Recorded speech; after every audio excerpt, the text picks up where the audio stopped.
L'église Saint-Étienne de Punaoya. TIV, quelques paroissiens s'activent. Dans 2 heures, la messe dominicale va débuter et tout doit être prêt pour la retransmission sur les réseaux sociaux. Depuis le début du confinement, toutes les messes de la paroisse sont mises en ligne grâce à 4 téléphones portables.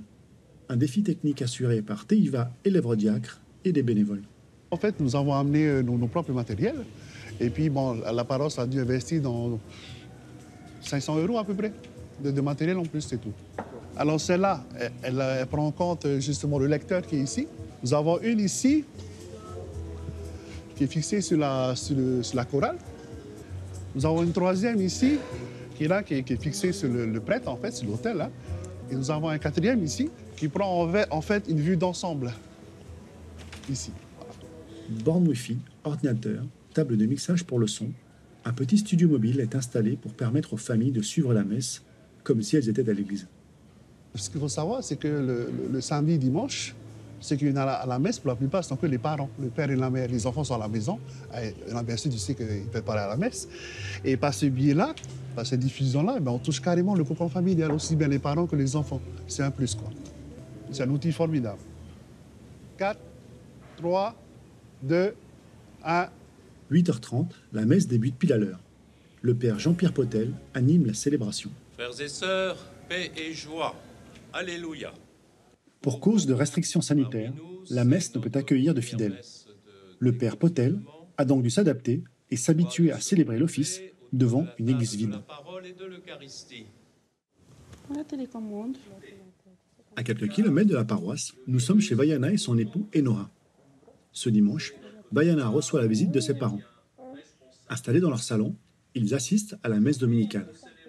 Pour cette mère de 3 enfants, suivre la cérémonie en étant connectée a quelques avantages.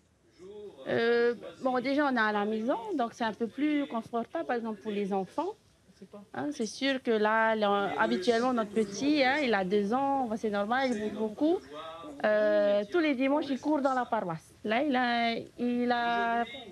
quand il commence un peu à décrocher, à s'ennuyer, il peut jouer, pendant que nous, on reste encore concentrés sur la messe. Mais après des semaines de confinement, la famille est impatiente de pouvoir retrouver sa paroisse. Car une messe sur écran ne pourra jamais remplacer les moments phares d'une célébration à l'église. Ce qui me manque plus particulièrement, c'est de pouvoir communier. Là, on a la communion par désir. De chez nous, on communie par le désir, mais ça me manque de pouvoir retourner à l'église pour communier. Fin de célébration. La paroisse a su s'appuyer sur le numérique pour rester connectée à ses fidèles. Mais le père Potel est, lui, impatient de voir l'église s'animer de nouveau. Les fidèles, on sait qu'ils sont avec nous en union, et nous, on est en union avec eux. Ce qui nous manque, en fait, dans ce temps de confinement, ce sont les personnes qui viennent nous voir, ce sont les discussions, ce sont les confessions, ce sont les projets qui nous manquent. C'est ça qui nous manque surtout en ce temps de confinement. Prochaine célébration sur Internet dimanche. Ils sont près de 300 internautes à être toutes les semaines au rendez-vous.